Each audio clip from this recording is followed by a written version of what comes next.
Hello दोस्तों, welcome back to LR chemistry YouTube channel. Chemistry की रंगीन दुनिया में आपका स्वागत है। केमिस्ट्री के इस चैनल में लेंगे केमिस्ट्री के अमेजिंग से क्वेश्चन आंसर, उनको सॉल्व करने के लिए धमाकेदार ट्रिक्स और साथ साथ कुछ विजुअलाइजेशन के साथ अमेजिंग से फैक्ट। तो दोस्तों, जैसे कि आप जानते हैं कि मैंने पी ब्लॉक के एलिमेंट्स स्टार्ट किया हुआ है और ये 11th क्लास के लिए आपके इनऑर्गेनिक की लास्ट वीडियो है। और दोस्तों, यदि से आपको इन्हीं तरीके के अब ऑर्गेनिक की इंटरेस्टिंग वीडियो चाहिए तो प्लीज मेरे चैनल को सब्सक्राइब कीजिए और बेल आइकन को ऑन कर लीजिए ताकि मेरे आने वाले सभी वीडियोस की नोटिफिकेशन आप तक पहुंचती रहे। और जैसे ही जो है आपका ये आज का वीडियो अपलोड होता है उसके बाद तो आपके 12th के लिए बेस तैयार होना चालू हो जाएगा। नेक्स्ट वीडियो से हम अपने 12th के लिए कुछ बेसिक चीजें जैसे कि जीओसी की बेस जीओसी से ही स्टार्ट करेंगे हम आपके 12th को। और ऑर्गेनिक केमिस्ट्री ही आपकी फर्स्ट रहेगी प्रायोरिटी में 12th में, क्योंकि आप अधिकतर जो हमारे इधर जितना भी सिलेबस चल रहा है वो ऑर्गेनिक से चल रहा है, इस वजह से ऑर्गेनिक से स्टार्ट कर रहा हूँ। तो इसके बाद हम बात करेंगे जीओसी की, लेकिन इसके साथ ही साथ आपको जो है बता दिया जाए,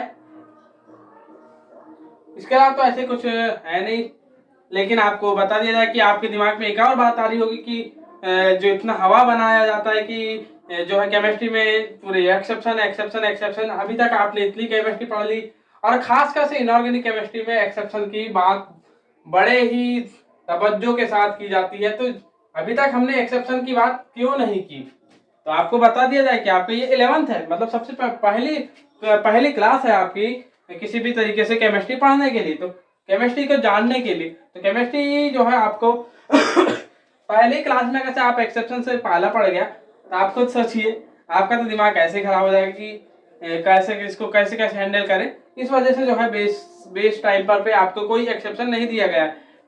ऐसा नहीं कि जितना आपने पढ़े उसमें कोई एक्सेप्शन नहीं है, उसमें भी काफी एक्सेप्शन है, लेकिन फिर भी जो एक्सेप्शन वाली बात है उसे रोक दिया गया था। तो दोस्तों, ये रही कुछ बेसिक्स बातें। अब हम बात करते हैं नेक्स्ट स्लाइड में जहां पे हमने खत्म किया था, जो कि ग्रुप 14 के जो कुछ क्रमिक जो गुण होते हैं उनमें क्या परिवर्तन होता है और ग्रुप 14 की इलेक्ट्रॉनिक विन्यास, इन सभी चीजों की जानकारी हमने एकत्रित कर ली थी।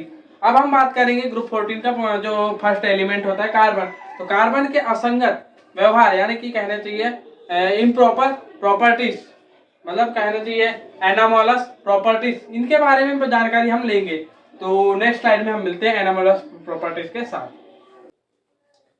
तो दोस्तों, अब हम बात करेंगे एनामोलस प्रॉपर्टीज ऑफ कार्बन की, लेकिन इससे पहले मैं आपको बता देना चाहता हूं कि मैंने जो पिछले वीडियोस इनके जो लिख करके आपको जो दे देता था स्लाइड में, तो उन स्लाइड्स को आपके जो आपके टेलीग्राम ग्रुप है वहां पे सेंड कर दिया हूं। तो दोस्तों, जाकर के उसे आप लिख सकते हैं।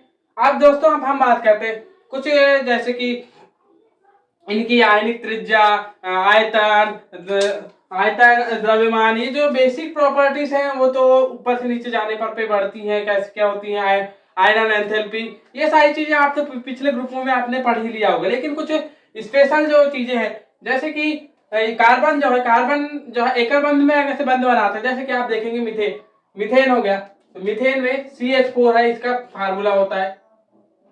तो CH4 का कैसे आप बनाते हैं, तो C1 2 3 4 चार हाइड्रोजन सिंगल बॉन्ड से बंधते हैं, तो ये जो है संतृप्त हाइड्रोकार्बन कहलाता है, यानी संतृप्त कंपाउंड बनाता है। या फिर आप बात कर ले C2H6 की, तो यहाँ पे ये एक कार्बन दूसरे कार्बन के साथ सिंगल बॉन्ड, उसके अलावा ये इस तरीके से यहाँ हाइड्रोजन, तो यहाँ से हम स्टार्ट करते हैं hydrogen hydrogen hydrogen hydrogen hydrogen hydrogen, ये 6 हाइड्रोजन आपने इस तरीके से डिस्प्लेसमेंट कर दिए। तो यहाँ पे इस तरीके से, या फिर आप लंबी लंबी श्रृंखलाएं जैसे कि आप देखेंगे कि आपने मान लीजिए C8H20 बनाया, आपने C8H20 मतलब 1 2 3 4 5 6 7 8, इस तरीके से अगर आपने श्रृंखला बनाई जिगजैग मोशन में। अब आपको इस किस तरीके से ऑर्गेनिक केमिस्ट्री में आप जब जाएंगे तो आपको पता चल जाएगा। तो इस तरीके से जो है श्रृंखलाएं बनती जाएंगी, तो श्रृंखलाएं बनती जाती, तो ये जो है आपका क्या कहलाता है, आपका सैचुरेटेड हाइड्रोकार्बन होता है। ये सैचुरेटेड H3 होता है, मतलब hydrocarbon, saturated hydrocarbon.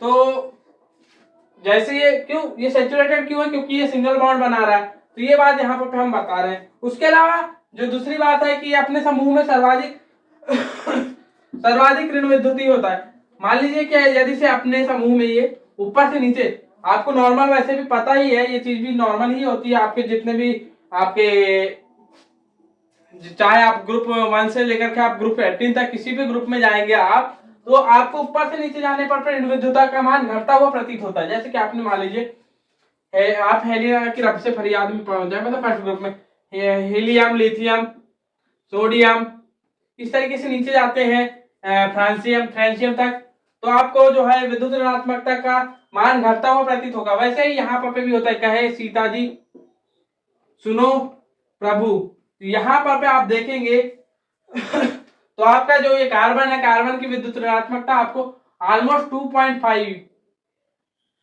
Sorry almost 2 मिलेगी, आपको ऑलमोस्ट 2 मिलेगी। तो और उसके नीचे जाएंगे तो यहाँ पर आपको 1.7 1.5 अराउंड डिक्रीज होती हुई आपको प्रतीत होगी। यहाँ पर पे आपको इलेक्ट्रोनेगेटिविटी, तो ये रही इसकी इलेक्ट्रोनेगेटिविटी का घटता हुआ क्रम। इसके अलावा जब आप जो है इलेक्ट्रोनेगेटिविटी का घटता हुआ क्रम है, तो ये इजी वे में जो है H+ को इजी वे में अट्रैक्ट कर सकता है, या फिर अपने किसी भी जैसे कि CH3+ हुआ, मान लीजिए आपका कोई एक कंपाउंड है इस तरीके से, मान लीजिए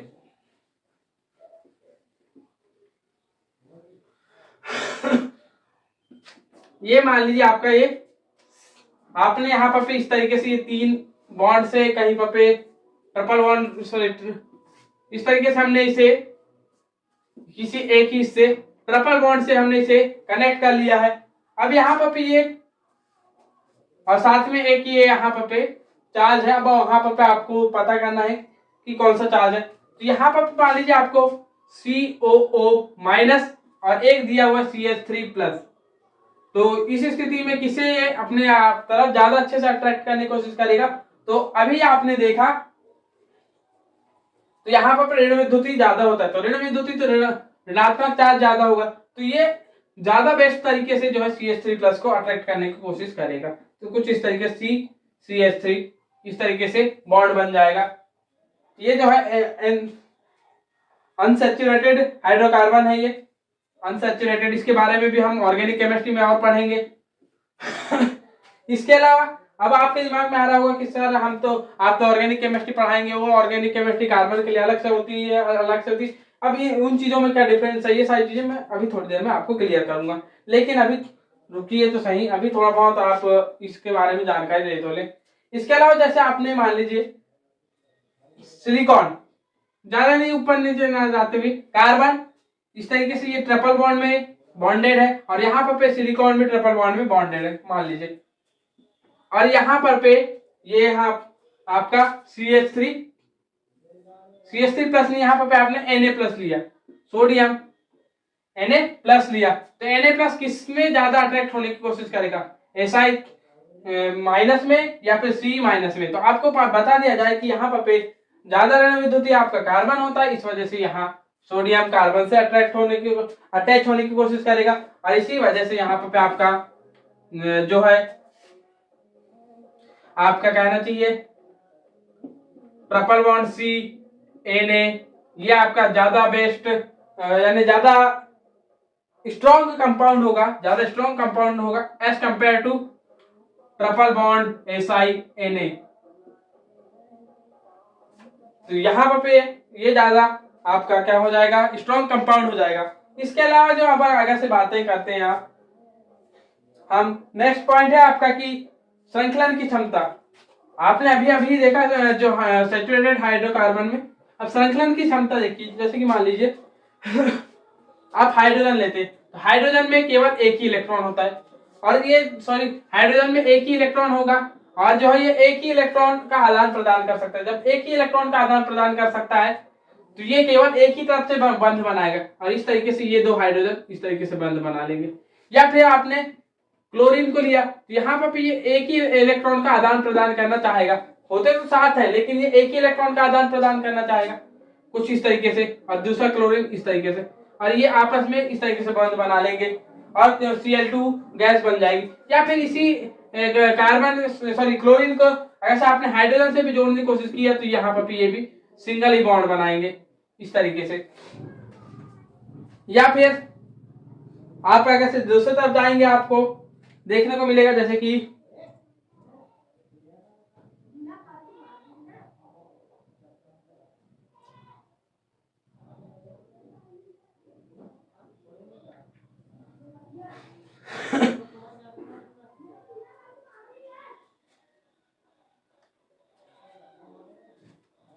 ये तो रही दूसरे ग्रुपों की बात। अब हम इसी के ग्रुप के जैसे कि आप जो है SiO2 में चले तो SiO2 में भी आप देखेंगे क्या कि यहाँ पर भी इनकी भी जो है +2 ज्यादा स्टेबल थोड़ी सी सॉरी यहाँ पर +4 तो यहाँ पर भी ये इस तरीके से आपस में बॉन्ड बनाएंगे SiO2 और ये जो है डिस्पैच नहीं होंगे और ये अपने आप में इसे पिघलने में ही सुरक्षित रह जाएंगे। या फिर SiOH कुछ इसी तरीके से बनाएंगे आप। तो ये कुल मिलाकर के ज्यादा लंबी लंबी श्रृंखलाएं नहीं बनाते हैं। लेकिन जब आप जो है कार्बन में भी आपने देखा C8 H20 या फिर आप इसे चाहे तो आप C90 H182 यहां तक है ना आप जहां थोड़ा बहुत वो करेंगे आपको लंबी लंबी श्रृंखलाएं जैसे पॉलीथीन में आप देखते हैं आप पॉलीथीन का निकाल लें सूत्र तो जो है आपका कितना निकलता है उसका सूत्र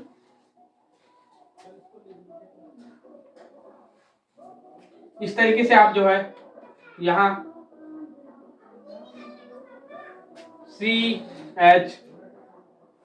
C2H2 जो एथिलीन होता है एथिलीन का जब आप जो है बहुलीकरण करते हैं जो कि C2H2 का बहुलीकरण किया जाता है तब जाकर बनती है। आपको यानी बताने की कोशिश किया जा रहा है। तो यहाँ पर भी ये C डबल बॉन्ड C यहाँ पर भी ट्रिपल बॉन्ड होते हैं यहाँ पर डबल बॉन्ड हो जाएंगे और इस तरीके से ये N यहाँ पर देख रहे कितनी ही लंबी श्रृंखलाएं बन सकती मतलब कि काफी लंबी लंबी श्रृंखलाएं बनाने का गुणधर्म रखते हैं ये। लेकिन जब किसी के जब आप सिलिकॉन जर्मेनियम इवन जिस भी कंपाउंड में जाएंगे तो वहां पर आपको ये गुणधर्म देखने को नहीं मिलेंगे। अब इसके अलावा जो है आपको बता दिया जाए कि यहीं से दिमाग में आएगा आपके दिमाग में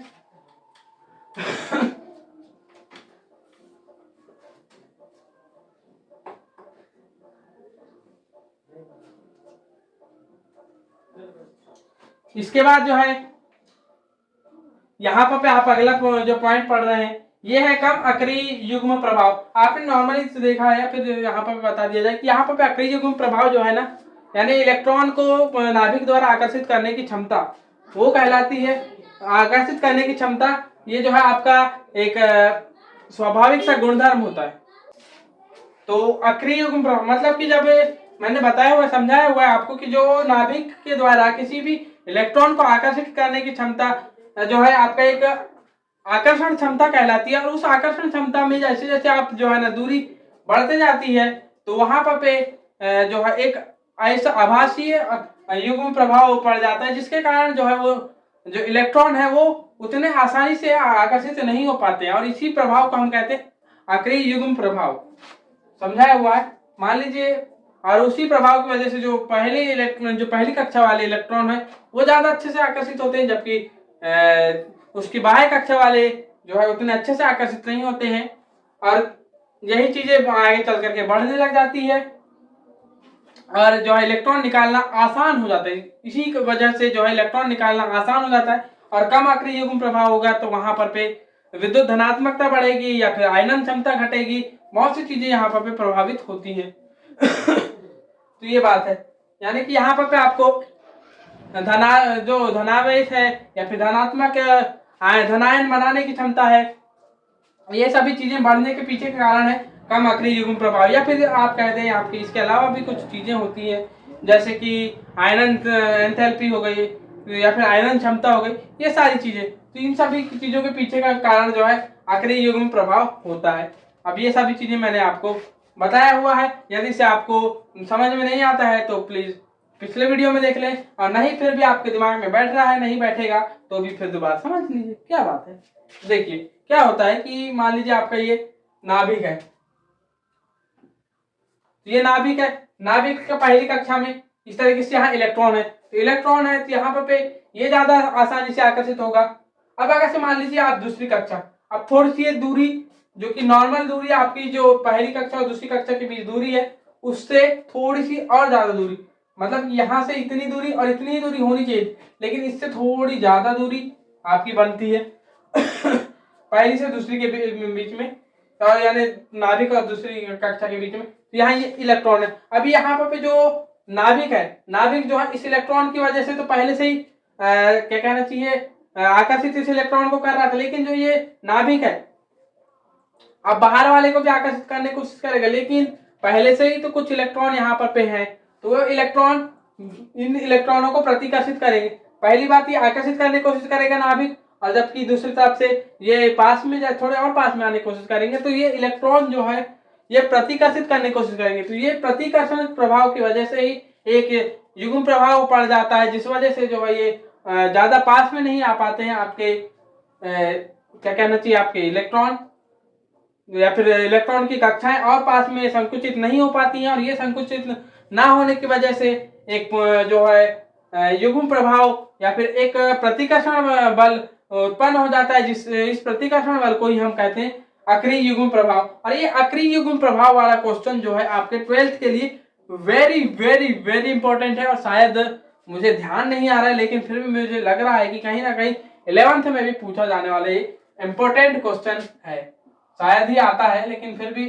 और 12th के लिए तो बिल्कुल लिख करके ले लीजिए, 12th हो आपके सेकेंड ईयर केमिस्ट्री हो या फिर कह दे फर्स्ट ईयर में शायद ही ये टॉपिक है, इसलिए सेकेंड ईयर केमिस्ट्री, यानी जहां जहां ये टॉपिक है वहां वहां बहुत अच्छे से पूछा जाता है, और जहां जहां ये टॉपिक है इसके अलग अलग प्रभाव पड़ते हैं, और अलग अलग प्रभाव होने की वजह से इनका अब कहीं पर पे जो लेंथेनाइट संकुचन देखेंगे, कहीं पर पे कुछ या फिर कहीं पर पे आप जो है अपने एक कक्षा पे दूसरी कक्षा का आरोपित हो जाना, ये सारी चीजें बहुत सी चीजें। अब यहाँ पर पे क्या होगा, यहाँ कुछ ज्यादा ही आकर्षण जैसे लेंथेनाइट संकुचन में, तो ये जो है बहुत ज्यादा पास में आ जाएंगे, तो बहुत ज्यादा पास में आ जाएंगे, क्योंकि यहाँ पर पे कक्षाएं तो बढ़ने कक्षाएं नहीं बढ़ती, लेकिन जो है प्रोटॉन बढ़ जाते हैं और साथ में इलेक्ट्रॉन भी बढ़ जाते हैं, तो वो जो है आकर्षित कुछ ज्यादा ही आकर्षित कर लेते हैं। तो ये कक्षाएं जहां पर पहली कक्षा होनी चाहिए उससे पास में पहली कक्षा आ जाती है, जहां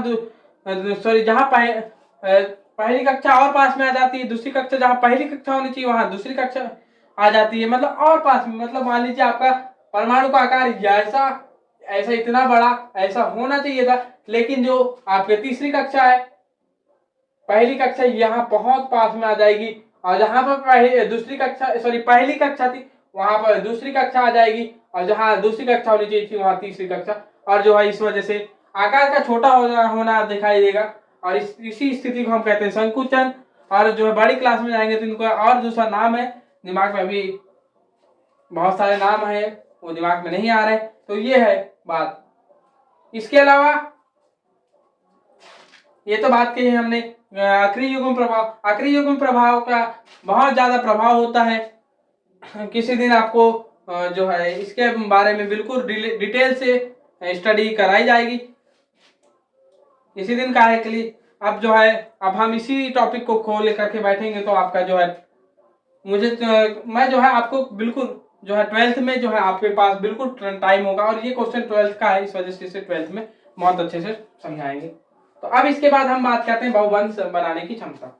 नेक्स्ट जो है बहुबंध बनाने की, जैसे कि आप देखते हैं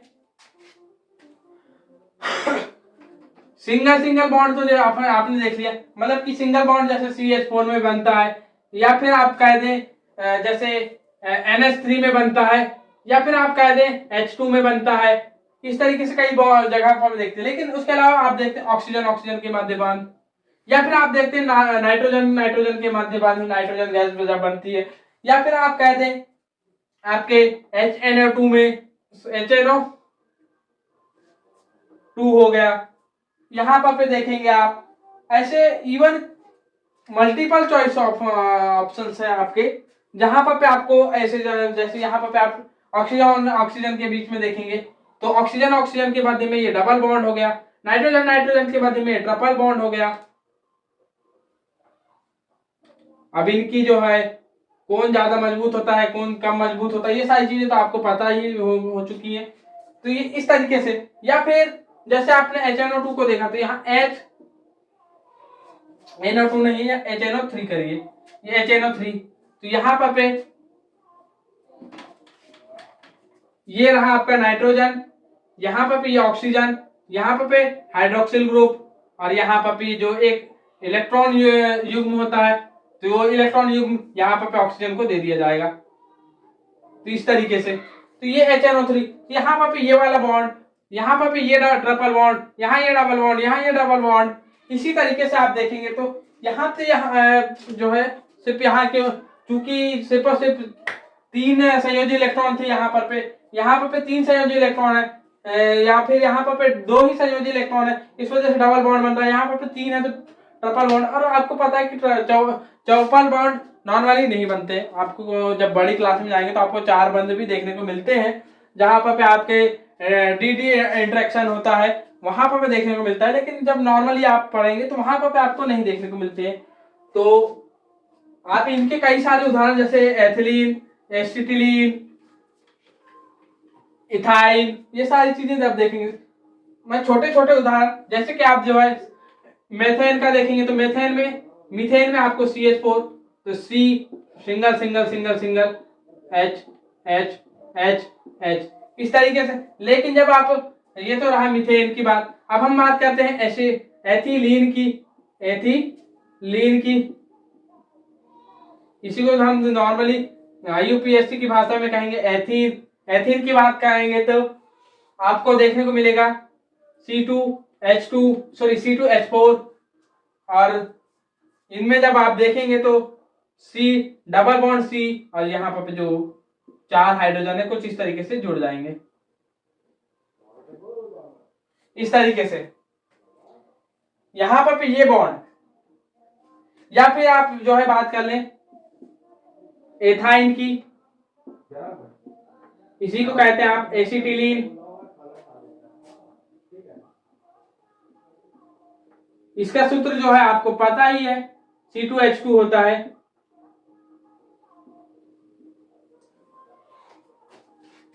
और यहाँ पे इसके इन दोनों के मध्य, दोनों कार्बनों के मध्य जो है एक ट्रिपल बॉन्ड होता है, और यहाँ पे हाइड्रोजन कुछ इस तरीके से जुड़ जाता है, ये ट्रिपल बॉन्ड। तो यहाँ पे डबल बॉन्ड, ट्रिपल बॉन्ड ये जो होते हैं, या फिर इन्हीं में आप जैसे कुछ और देखेंगे, जैसे बेंजीन देखेंगे,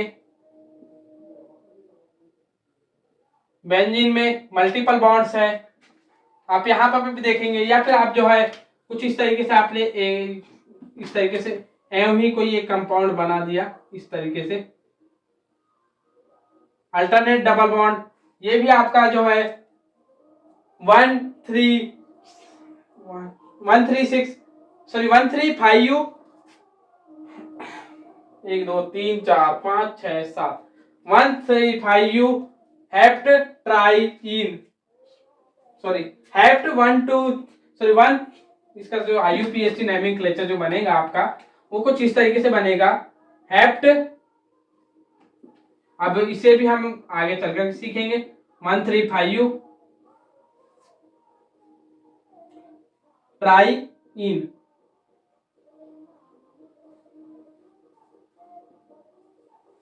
one two three four five six, sorry hept नहीं, यहाँ हेक्स आएगा, हेक्स आएगा।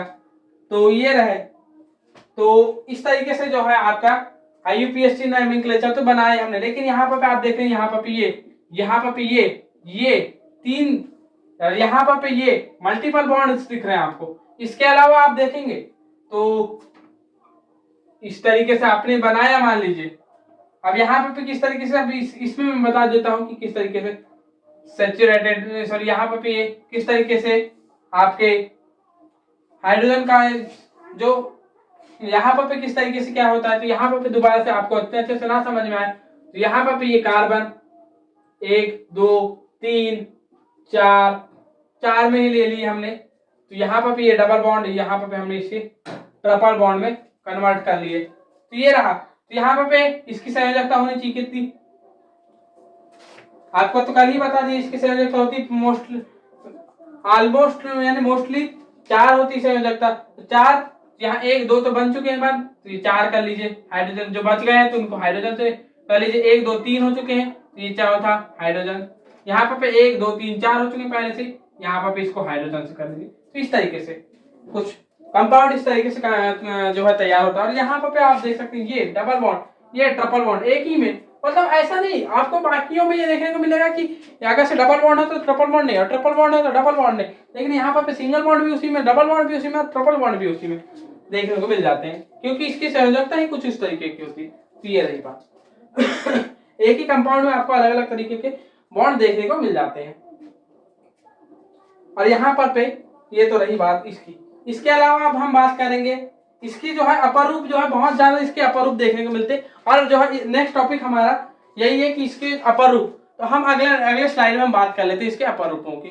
तो थोड़ा ज्यादा ही लंबा वीडियो बन चुका है, तो दोस्तों इसी के साथ इस वीडियो को जो है नेक्स्ट जो स्लाइड है, जो नेक्स्ट पार्ट है, वो अब हम नेक्स्ट वीडियो में कंप्लीट करेंगे, जिसमें कि आपके कार्बन के अपर रूप रहेंगे, फिर कार्बन डाइऑक्साइड, कार्बन मोनोऑक्साइड और सिलिकेट्स।